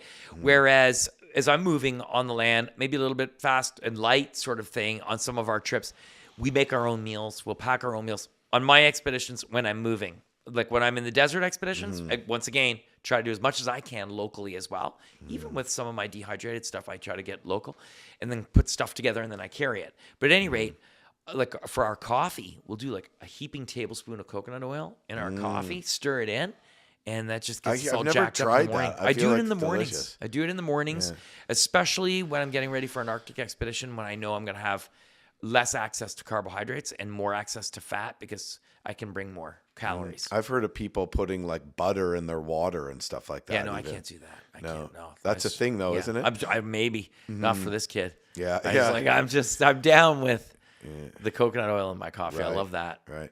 So how many trips do you get out on an average year? Like these sort of, medium to larger scale ones? Well, once a year for a big scale, and then usually one smaller trip to get me ready. Yeah. So, it's one of the things, people can hear about these trips that you're doing and these larger scale trips, it's very hard to do more than one a year. So even getting out on 2 a year, which I'm trying to do 2 of the kind of larger ones a year as well. But there's so much that goes in behind the scenes, like just whether it's emailing, when it's talking to sponsors, because these things are not easy to fund. Like some of the float plane charters and, you know, getting fuel, getting supplies to these remote areas, as you know, can be, you know, crazy expensive. I often say, you know, I've said it with my buddies that getting to the start of these things is most oftentimes the most difficult part is getting to the start, you know. And I take 1 year to train and prepare for everything that I do, specifically for that one bigger project that I'm doing. That's what I'm training for. And I put everything into that. I don't do anything else.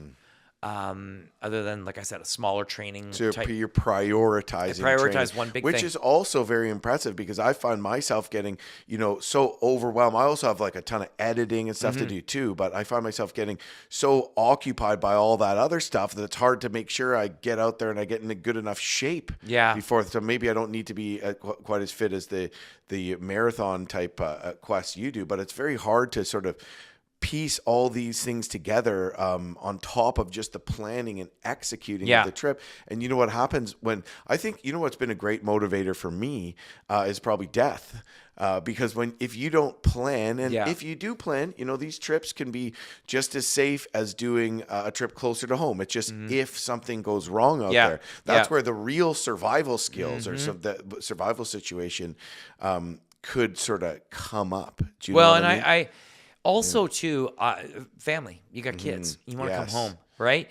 And for me, I've had close calls. And, you know, being safe and redundancy. I plan expeditions more than I plan my trip to the grocery store, you know? And so it's it's vitally important to me that and also I don't want to put others at risk that would need to come and rescue me. Exactly. You know, like I'm not going to, so I weigh all the risks, and there's a risk assessment and everything, because I mean, there's always risk involved. That's one of the reasons why you love it. But at the same time, I don't want to risk others, you know, in the pursuit of the things that I choose to do. Also, and you and I talked about this before coming on, it's getting harder and harder to be away from the kids. Your kids are young. I remember those days, and it was very difficult now, and it doesn't get any easier the older they get, because, you know, my daughters are competing in Nordic skiing, biathlon, spring kayak, spring canoe. They're doing all kinds they have their own lives. They're doing things that Kathy and I don't do. And so I want to be there with them to witness and be part and support things that they do as they develop their lives. So being away for extended periods of time is more and more difficult for me. So I pick and choose what I'm going to do. And as amazing as those experiences are to be away and do these big trips, it comes now with the weight of missing something awesome that your kid's doing, you know, a next step, right? Because you only get kind of one chance to see your kid progress. And I was away in the Yukon for like 9 days, and I came back and my son is bigger and he's talking more. And I'm like, oh my God, I'm going to be away for 3 weeks. And but at the same time, and I think that there's some similarities to you too, when you do these trips, you can also manage to do some more trips with your kids. Oh yeah. So I'm going to be, you know, back to back, you know, week-long trips next month, then 3 weeks gone in July. But in June, we're going to do a bunch of trips together. Then in August, I'm going to spend like 6 weeks on a trip with them. We're going to the Yukon. We're doing a canoe trip. We're living out of a cabin. We're going to do some trekking in the mountains and all these kind of things. So it kind of balances out, but it doesn't really make it any easier. No, it doesn't make it easier, but that gift that you're giving your kids of being in the outdoors and having that lifestyle that you're able to afford them is the greatest thing I think that you can do for them. It's when we invest time in our kids. We're saying it from an outdoor perspective. It doesn't have to be that. It can be in anything. Let's say you're a family of artists and you're investing in your kids and they're in the arts. It's equally as amazing. Like there's a million different ways. But because we're adventure people and we're talking about adventure, getting our kids outside and getting them to experience these things with us and making it normal. I've done tons of trips with our girls. Like we've been all over the place with them. Fast packing trips, running trips, whatever. And on this latest one in the Atacama, one of the nights, we're hanging on to the tent, 100k an hour winds. Oh, no. 40 degrees Celsius. We're at 8,000 feet. Sand is blowing through the seams in the tent. 40 and we're degrees and wind that wind strong. at 100k an So hour. it Yeah, feels dude. like a hairdryer. Oh yeah, in your face. totally, Yeah. totally. And we're hanging on a tent. It's going off, and the girls are laughing, and I'm like, I want you girls, like, you know, you're at each other's throats half the time. I said, but in this moment, they're laughing, and I'm like, I want you to think about this moment, like right now. This is what we're doing together. We're out here together, and to you, it's sort of like normal, right? And that aspect is why I think it's so important, and why I love being out there with them, because I want them to think that when they're 18 or 19 and they're challenged with something, that, yeah, I was in a sandstorm once in the Atacama Desert and we were laughing off. I can do that. I can do this. You know, like I wanted to help them prepare for their future and make them appreciate things. You know, I couldn't agree more. And I find it really, experiences like that really bring you, kind of ground you, and they bring you back to reality, because that's sort of when you're in your real natural state, is when you're out there in nature, doing these things. I mean, humans have only really lived in societies for a blip of our existence. And when you realize, when you're out there doing stuff like that, like just when I was on alone, the starvation, like unintentional fasting, you do see things clear. You talked about how fast you learn things when you're on location. Let me tell you, the Neolithic revolution was something I learned about how humans, when they went from hunter-gatherers because of farming, and then they had time to do other things, I really learned that lesson quickly, because I'm like, man, I have no time to do anything other than just live hand to mouth, right?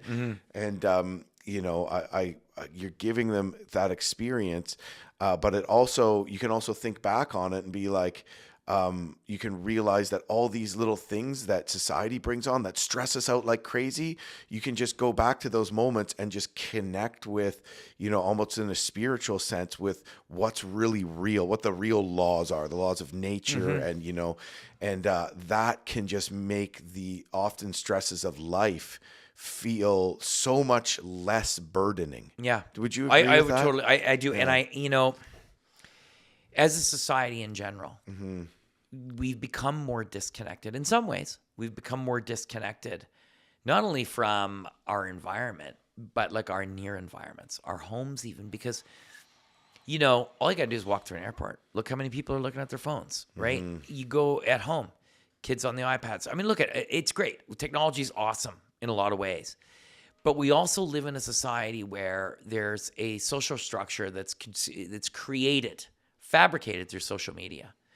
And there becomes this daily goal to impress or be impressed or be influenced or look a certain way, or I have to have that, or I have to have this. And goals can be created subliminally through exposure to social media. And I'm not trying to sound like I'm going on and on and on here, but I just think it's something worth identifying, that the awesomeness of social media is that I can meet a guy like you, because that's how we met. Well, I saw you on TV, but we can meet through that, become buddies, and then we're sitting here, you know, a couple of years later. But at the same time, there's the other end of it, where unrealistic expectations are put upon young people or people in general, that you have to live up to a certain thing or goal or whatever, when, as a matter of fact, there's a lot of great things happening right out there, right outside that door. And just getting out there and learning about oneself through the environment. I'm sure on Alone you learn this, that when you're in an environment and you're put to that test, it's you and the environment. Not only are you learning about the environment and how to survive, you're learning a shit ton about yourself. Right. A huge amount about yourself in the process. But when you're staring at a screen all day, you're not really learning about you. You're learning about what others are doing. Do you know what I mean? And what maybe you feel like you should be doing, when in fact, most of the answers are inside. You know, there's that whole person to discover, which is yourself. Yeah. And not trying to sound preachy. I'm just saying. Yeah. We got a lot to learn about ourselves. You know what I mean? Yeah, learn yourself the best, they say. I think there's a lot of truth to that. And I think too, when you put yourself out there in these situations, you kind of spend time living in the moment more, which they say is, you know, more of our natural state. And you're subliminally learning more about yourself as opposed to making like some of these subliminal goals or subconscious goals that you might make when you're sitting there staring at social media. And I shouldn't talk because I'm so my business is so related. Yeah, but we're all so is mine. Yeah. And it's just an observation. I'm saying in general, there's nothing wrong with it. There's probably more good than bad. But the point being, like in my own household, because those are the decisions that you can make. In my own household, we try to, as best we can, go in our backyard and go for a run or go for a walk or do something that doesn't cost us anything, but getting out there and detaching ourselves from electronics or from screens and as a family or whatever, getting out and doing some shit together or whatever. Everybody's got to make their own decision. I'm just saying, like in your case, you're going to the Yukon for how many, is there Wi-Fi there? No. Okay. So you're going to be disconnected for months. And that, what your kids are going to get out of that experience, they're never going to forget it. No matter what age they are, it will impact them forever. Right. So it doesn't have to be like for another family, some grand adventure, but definitely, going into your own backyard can be quite amazing and quite impactful. And that's the first step too, right? And I think part of like the fact that, we have, like you're saying, and to some extent kind of become detached with that. I think that's what learning these outdoor skills can give you, is the confidence to experience these things with your kids and still have them be safe. Like we live in a world now where, people drive 100 kilometers an hour on 2-lane highways every day to get to work, but taking your kid camping is dangerous. You know what I mean? Because we're so used to doing what, our ancestors would look as an extremely dangerous activity. Right. To do that. And that is just something that's the norm to them. And maybe if they really have no idea what it's like to go backcountry camping, it would be more dangerous to them. Right. But maybe they don't realize that they don't need to tell me not to do it because it's not dangerous for me because of that experience. And, maybe it all starts from going outside, as simple as that sound, man. That could be a pain in the butt. Somebody asked me, they sent me a message and they were like, hey, I've seen some of your videos, whatever, probably on social media. I've seen some here. And I want to run a marathon, but I've never ran before. How do I get up to running my first 5K? Right away in our minds, we see that marathon or we see that ultra marathon and we're like, I need to be there today. Instantaneous. Like you said, 100 kilometers an hour. Got to be there now. Right? And I said, you know what? I said, here's my best advice to you. If you've never ran before, you haven't exercised. And I had this dialogue going with this person. I said, first day one, you need to have a pattern. We're creatures of patterns. Day one, get up, walk to the front door, put your shoes on, walk out into your front, area there, the laneway, and then turn around, walk back in, take your shoes off, and sit on the couch. I can go further than that. But don't. Make that day one. Day two, go to the end of the laneway, down to the first stop sign, turn around, walk back, and put your shoes down. Day three, you know what I'm saying? Each day a little bit further, adding a little bit of distance. Over time, it seems like in the instant, in the individual, it seems like nothing. Over time, the collective becomes huge. So these incremental changes can bring us closer to where it is that we want to be, and then all of a sudden they're running a marathon, right? So I think that how's the old saying go? How do you eat an elephant? One bite at a time. One bite at a right? time. And so I mean, that's kind of how I try to explain to my kids that, like I told you in that windstorm when it was going off, I was like, guys, remember this moment. Remember this moment because this is real life right now, right? And whatever version of real life it is for any other family or any other person or whatever, I'm just saying in my family, that's real life. And these are the things that you'll remember later, not what you see today and then forget tomorrow, Right. Yeah. No, I like that. And, some of those things at the time, maybe they're a little scary, but they are character building and they are stories. Like your kids already have some great stories, right? And I was talking to somebody the other day who's a YouTuber, and they're saying why does everyone only watch my videos where everything goes to hell and it's pouring rain the whole time? And I'm like, well, what story would you tell? Would you tell the story about the time you went kind of camping trip and everything was perfect? Yeah, exactly. Or would you tell the story about, oh man, the bugs are so bad and it wouldn't stop raining? It's the same thing. It just makes a more interesting story. And we started doing some family trips for YouTube, which has been great for allowing me to get out there with the family more, but literally nobody was watching them. And it wasn't until like we're in a ripping windstorm and our canoe blows into the river and we almost lose it and we're trying to guy the tent down when there's the winds going, and then it rains for 9 days and our campsite gets flooded and we couldn't find the hot springs, and then it's like everybody's watching. We're like, well, I guess that's the silver lining. You know what I mean? Yeah, that's fantastic. Yeah, but it's true, right? And so, like you said, your daughter's going to remember that forever, and it's going to be character building. I hope the same thing for my kids. Oh, they too. will for sure. Yeah, they will for sure. And it's like, you remember those things when you were a kid that were, somewhat pivotal. Maybe they're not the best memories, but you remember them. You remember everything. I think they were cool. I could, I must have gone out to our camp or water access cottage there, tons of times. But the ones where we got lost in the middle of the night in the fog, putting along, and had to sleep in the boat and wait till it get light, which really only happened once, but a couple other times where we nearly got lost. Those are the ones I definitely remember. Yeah, right. I mean, it's the most more adversity, the more you remember. Yeah. Exactly. Yeah. That's so cool. I just, I love following along on the places that you've been and the trips that you've been on. And a few of them interest me. One of the ones that has always kind of interested me is Mongolia. You talked about that a bit, and I don't know whether it's just the fact that people are nomads, migratory there, that live in these transportable yurts, or they don't call them yurts, and gurs. Gurs, yeah, in Mongolia, and there's this really cool. There's the Gobi is there, right? Yeah, Gobi Desert. What was that like? That was amazing. So my goal was to cross the entire Gobi Desert.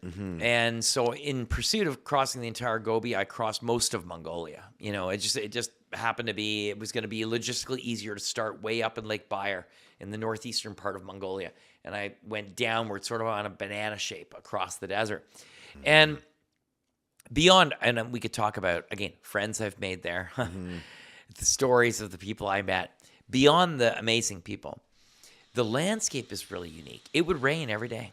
The desert would rain once a day. In the desert? Yeah, it would rain once a day. And it was also one of the most diverse, besides the Namib Desert. It was the most biodiverse desert that I'd seen. So I have a photo in one photo, Rocky Mountain in the background, sand dune, and then like a grassland, and then a salty area, all in one photo. Just the four landscapes all coexisted. And so there's a lot of really neat stuff out there. And when I started, so it was funny, we're going out in four-wheel drives, new friends that we'd made on that trip, and all locals. And we were out in four-wheel drives, we're going out to Lake Baird, and a friend of mine there, she was helping out, Judith from France, she was helping us with the logistics, and so we get to where we're going to camp, and we're in this huge, the Mongolian steppe, right? It's all grass, just grass. And everybody's setting up camp, and they're setting up, and I'm setting up with my buddy Bob's helping me set up, and we're getting all set. And everybody's putting on bug nets and everything, and gloves. And I said to Judith, why is everybody putting bug nets on? And she said, I'll ask. And because I was over here, and she comes back, and she said, yeah, Mr. Tumu, one of the guys that was with me, said, mosquitoes are really bad here. Do you want a bug net or whatever for your head? And I kind of chuckled. I said, I'm used to Northern Ontario and Quebec. There's no mosquito. We'll be fine. I don't need that. So once again, local knowledge. Well, dude, we set up the tent. As soon as the sun set on the horizon, it was like you could hear where the Ride of the Valkyries or whatever playing. It was like an army of the worst mosquitoes I'd ever seen in my life. Clouds and clouds. You couldn't breathe. There was mosquitoes in the air. We were getting eaten alive. You go like that on your arm, it was just blood. You'd land. And I'm like, where's the bug nets? Where's the bug nets? You know? So anyway, that's one of my Mongolian memories. Yeah. That almost sounds like something like a story you hear from like the barren lands in the summer or something like that, It right? was wild. Yeah. Well, I saw a sign on the way up to your place even. Like I thought we had bad mosquitoes, but there's a sign, like some like pest control place. They're like, enjoy your summer with a big crosshatch and a mosquito in it. And I'm like, wow, the mosquitoes must be bad. Yeah, I think it's a company that helps people deal with mosquito issues. Like they identify mosquito issues on the property and have some like massive kill device that attracts them or something wow. like that. Jeez. Or yeah, exactly. I just find out we get used to them and then they. Well, did you notice a difference? Did you itch more from the Mongolian No, mosquitoes than no, the they ones were just here? more vicious. I found. Were they? And they were like the color of the tip. They're like a light brown, brownish color too, Yeah. like the color of the scorpions in Death Valley. Like maybe they're related. Because I found that, and now this could have just been a coincidence, but I don't think so. So I found like I used to swell up, and after I got so many mosquito bites, I don't really swell up and get itchy. Obviously, they're annoying when they're biting you and when they're all around you, but I don't get any bumps. I don't get any itches. When I went out to Alberta and I was in the Rockies, me and my wife, before we got married, this is one of the things what we were talking about, how if you handled that, we can handle everything. So when we, if we had a rough patch or get an argument, I'm like, look, we can get through this if we could walk through the Rockies with way too heavy packs. But anyways, the bugs got really bad at one point, and I was just itching all over, and I had little bumps all over, and I thought maybe it's just like, well, maybe the anticoagulant in because they inject a little bit of anticoagulant in you, which is part of what makes you swell. Maybe the one's a little different in Alberta than it was in Ontario, what I was used to. But so that's why I was asking that about Mongolia. Yeah. But apparently, no, they were like the tigers of the mosquito world. Like they were like, it's crazy. That's wild. And just jumping into this like expedition, ultra running, pushing yourself world. You did have something that held you back potentially, that does cause you a lot of pain, but that also is in some ways potentially there's a silver lining, and that's the rare back disease. Yeah, well, no, it's not a rare. It's like I fractured a vertebrae in my back when I was younger, and it's funny. You're the only person that's ever asked me about that. And it would cause tremendous discomfort when I was younger, when I was a kid, right, and not as active, right. Like I told you, I was on a farm, so you're baling hay and you're lifting hay and all that stuff. But it was like when I did that life transition that I told you about, and I started strength training. And running felt great, right? And I think that's the other thing too that I learned from, first of all, being a pack-a-day smoker. You become comfortable with feeling like shit all the time. So feeling like shit all the time, or being sore all the time, in pain all the time, becomes a normalized routine in life. Like being unhappy is a normalized routine. But if you want to have a healthy back and a good lungs, well, you quit smoking and you work out, and all of a sudden you feel good. And you're like, whoa, wait a second. This is how life is supposed to feel. It feels great, right? Doesn't it? And it's like being unhappy. It's very difficult to be unhappy. Tremendous number of people suffer from depression. There's mental health. Everybody's had mental health issues at one point or another in their lives. We've all suffered from depression or something like that. If somebody says they haven't, well, then they're the first person I've met. But when you work at being happy, and it's a lot of work, and then you become happy, and you re-hardwire how your brain works, you're like, wow, this is how life is supposed to feel. And so for me, going forward, and it's been a learning process. I never stop learning. Somebody asked me the other day, what's the greatest trait that you can have as an adventurer, or in finding some sort of success in your life, and whatever it is that you do. And I truly believe it's humility. If you can remain humble, and it's tough sometimes because you get stoked on stuff, but if you remain humble, you keep an open mind, and you never stop learning. And the setbacks that we have on adventures, and maybe setbacks that we have in our health, or setbacks that we have in work and in business, I've had them all. And I've learned something significant from every single one that guides me forward in the future. You know what I mean? So, well, you said it takes work to be happy, and there's more recent, neuroplasticity. Apparently, if your brain can rewire, if you're doing faster, if you're doing things through play than just constant repetition. But I mean, I guess you would be living proof of this. But when you say, when you say work at being happy, what can you explain that a little more? I mean, so I've used this analogy before, but for the first 30 years of my life, I was the kind of person that I'd wake up and I'd look outside, and if it was a bit cloudy out, I'd be like, oh shit, it's probably going to rain today. You know? Now I wake up and it's cloudy outside, and I'm like, oh, maybe I don't need to wear a hat on my run today, you know? Or, maybe I don't have to put SPF on today 'cause it's a little bit I'm not saying overwhelmingly joyous every day, but 51% happy, 49%, maybe negative, right? Before I was, let's say, 51% negative, 49% skewing. You're skewing one way or the other.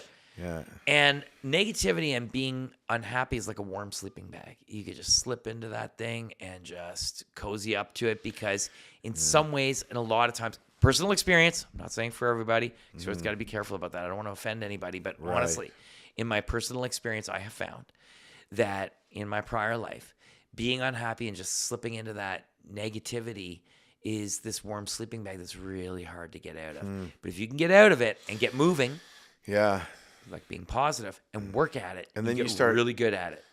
Yeah, and then you start really self-sabotaging a bit. I Yes. think we all do that. Yeah, for sure we you want do. to prove to ourselves we're right about everything. And I think that when you are skewing life towards being a little bit happier, finding the thing you love, like we found the thing that we're passionate about. When you find that thing and it becomes a big part of your life, everything around you changes. Everything changes. Your relationships change. The people you're hanging out with change.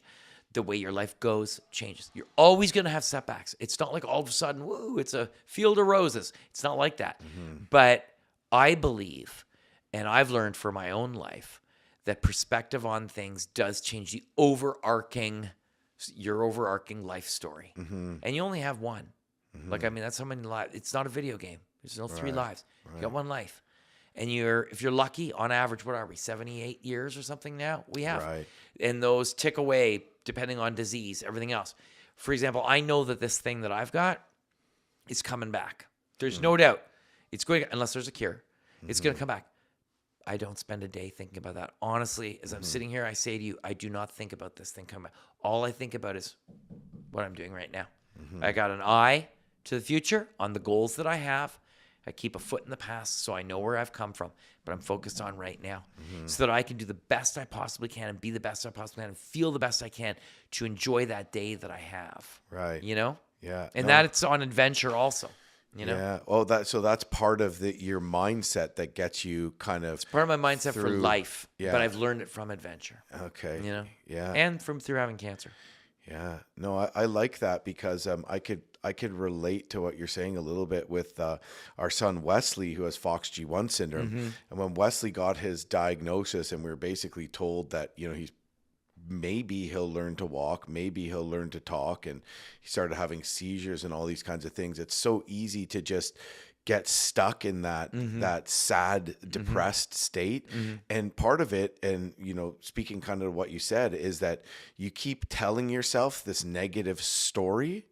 And what I learned through the experience is if you instead of thinking something negative for the future, like you used to have these horrible thoughts of, well, what if we're gone and no one's taking care of him, or he's abused and he doesn't have this or he doesn't have that. Instead of thinking that, I just immediately replace it with a positive thought, even if it was like unrealistic.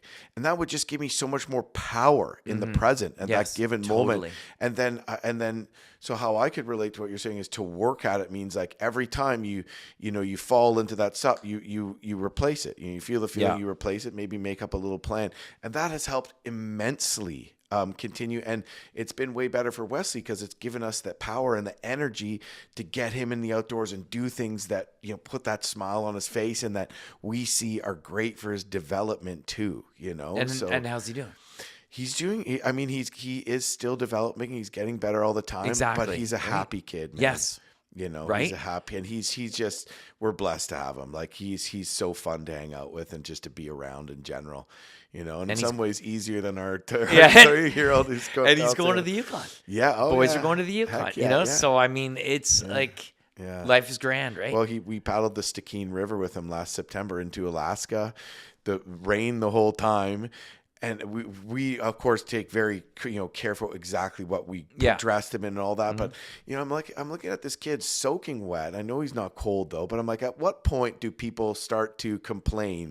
Because at this point, nobody's even told him that he should be uncomfortable. Yeah. And this kid is happy as hell. You Yeah. know what I mean? Yeah. So Yeah. it makes me wonder. It's almost like some of these things and these discomforts were trained. Our almost. kids, our daughters in Chelsea, small town, when they were young, they went to forest school. So I don't know if they have forest cool. school here. Yeah, they have one in Huntsville. It's like what you do with your boys, So like when they were little, they were in the forest and they were learning. They were outside. The school was taught outside. There was no inside. It was taught outside, and it was amazing for them. And I remember when my little one was, dude, when did they start talking? Like 3? I think it's 3 or 4. 3. Yeah. She was like, I was complaining about it being cold out one day. It was one of our colder winters. And she's like, Daddy, it's only as cold as you dress. And I'm like, she learned that, right? So they learn and they adapt early. But before I do my 5-hour drive back home, I have a question for you that I've wondered forever. Yeah. So I want to ask you this.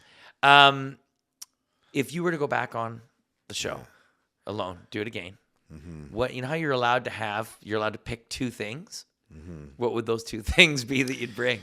Oh man, that's a good question. And I've kind of come to the realization that the 10 items, people probably obsess over them more than necessary, that they don't matter as much as what people think. But I would say a pot and fishing line and hooks. Saying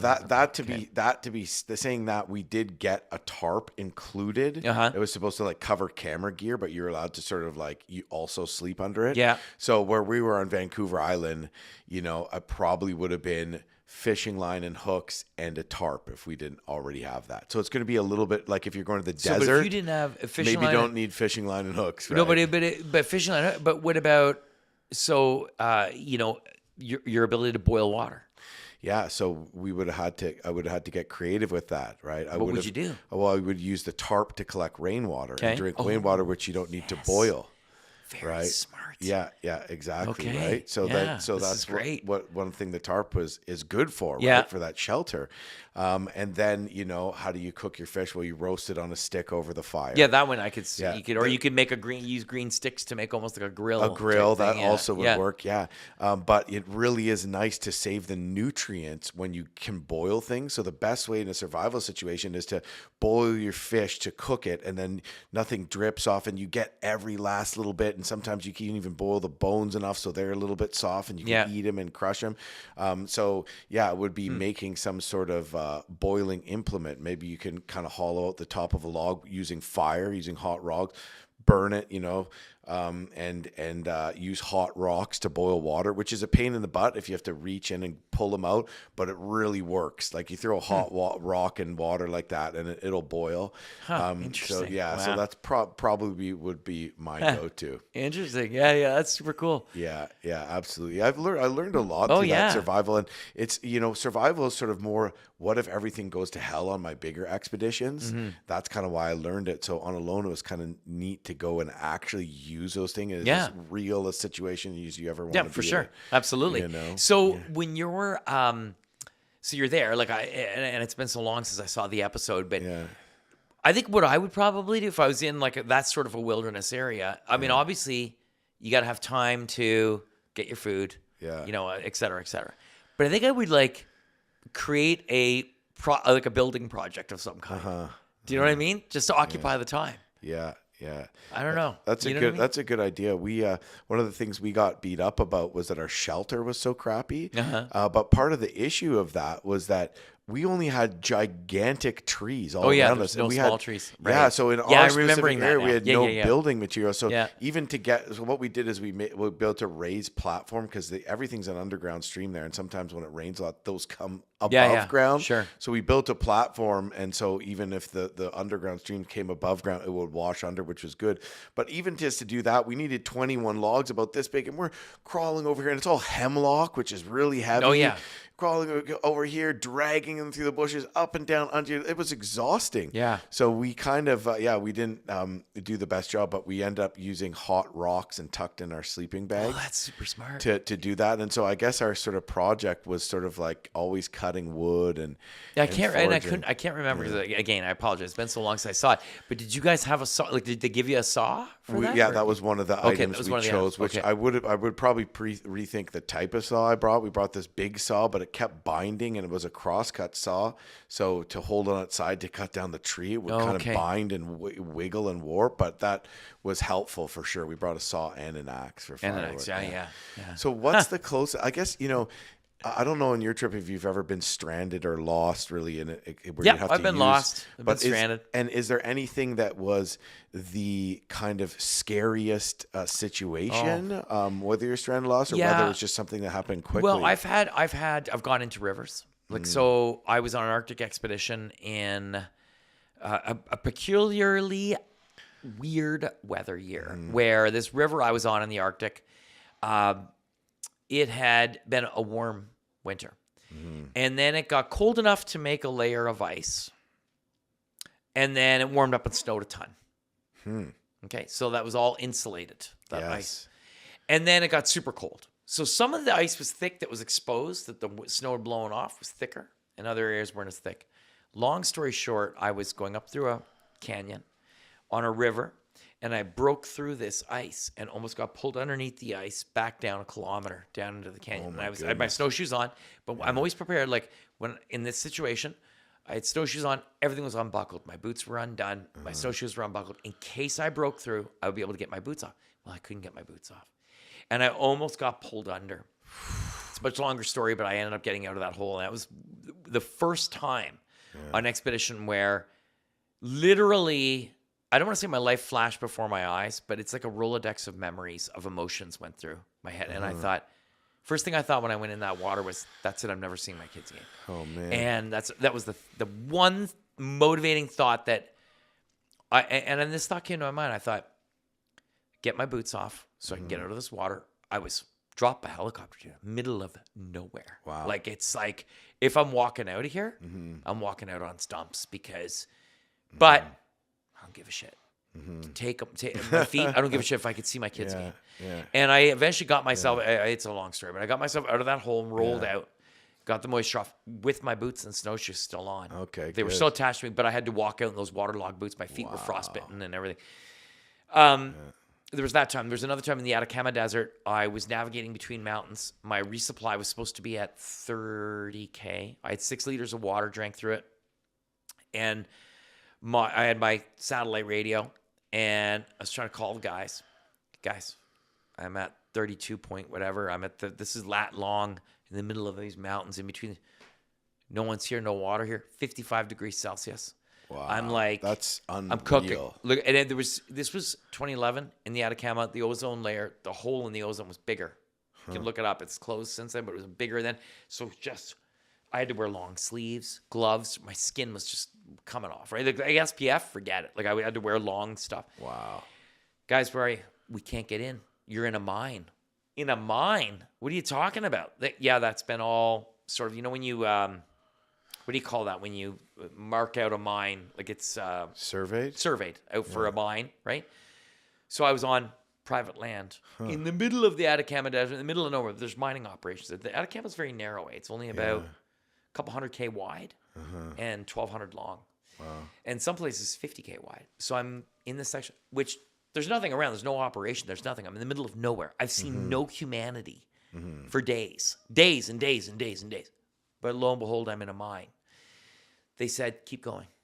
You'll see us. We're going to be on the same trajectory. Go due south. Keep going. 50K. I get to a point, and I'm like, I can't move anymore. I cannot go. I can't take another step. Every step I take in this heat is killing me. I had an emergency shelter with me, but it's a billion degrees out. I set up the shelter, and I sat in the shelter, and I thought, well, that's it. They're going to find me here. Like, they found soldiers from the War of 1860, whatever it was, in Chile. Wow. They found them perfectly preserved out in the desert. Like that desert it's the driest place on earth. So you fry and dry, basically. You're beef jerky. And I'm thinking, well, that's it. Here I go.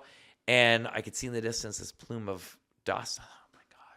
It could only be them. There's no one out here. And they were in this 4-wheel drive coming across the desert. And dude, at that exact moment, they found me. Honestly, I was hanging on by threads. And they brought me into the truck. They carried me into the pickup. And they're giving me water. And I remember glancing over on the truck and 55. And the AC's blowing on me to try and cool me.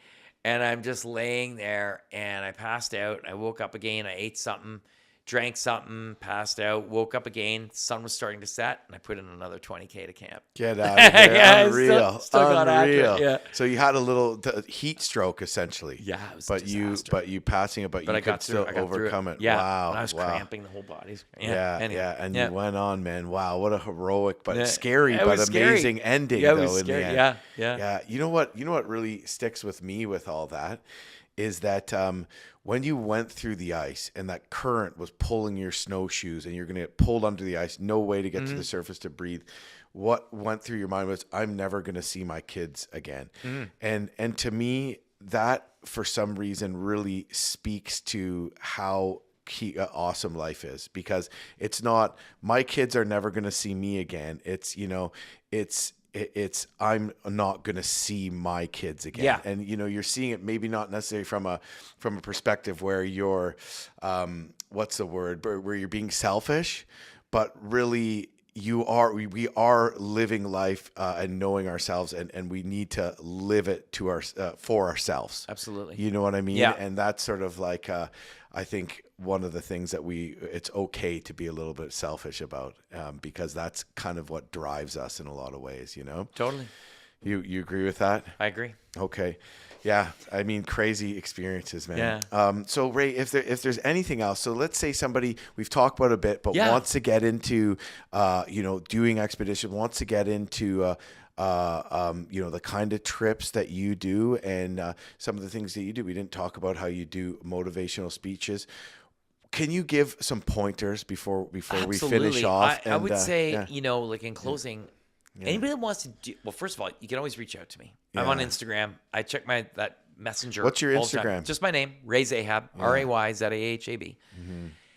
They'll find me. Reach out to me there, and I'll get back to you. But if you have specific questions, but for pointers, I mean, I would say the number one thing is to be willing to take a chance. And I know that sounds corny and motivationally canned, but it's not meant to be. It's the truth. If we don't try, we never know what could be. And so I always encourage people that, you've got to put yourself out there. And it's not just going to happen. These things take time. It takes time to do these things. But if you are willing to invest yourself in it and take the time that it takes, you could do anything. You really can do anything you set your mind to. So, setting a goal is critical. Learning as much as you can from as many people as you can about the things that you want to do, and practicing. And things come together. They will come together. Awesome. And where can people find you? We mentioned your Instagram. Yeah. Or that's probably the easiest one these days. I'm on Facebook too. Yeah. My Facebook page that I use has a little blue check beside my name. I have another one that I never use anymore. And then also LinkedIn, I'm on there. I'm on all those social media things. And I have a website. It's just my name. But nobody goes to websites anymore. Yeah, so I would just right. suggest, That's true. probably Instagram or Facebook. Yeah. Well, LinkedIn. That's awesome. Yeah. And you're working on a book too as Working well. on another book. Yeah. It's been a number of years. It's been 10 years since the last book. So I'm working on that. And just, doing the guiding business, the coffee and Impossible to Possible. We've got a youth expedition coming up. And, that's all I'm doing. I'm just I stay busy. Yeah. And I got a very busy year ahead, but, always open to doing new things. Awesome. Maybe going on a survival show with you. Yeah, now you're talking. Yeah, that would be great to get Yeah. on one of those. You'll have to give me some training tips so you don't leave me 100 miles behind you in the dust. I'll go running for the fish. Yeah. Yeah, right on. Well, Ray, thanks so much for spending the time, man. I really appreciate it. It's been an awesome. honor. Honor to be here. Really, Awesome truly chat, is. man. Thanks, brother. Thank you. You're welcome. You're All right. welcome. Yeah.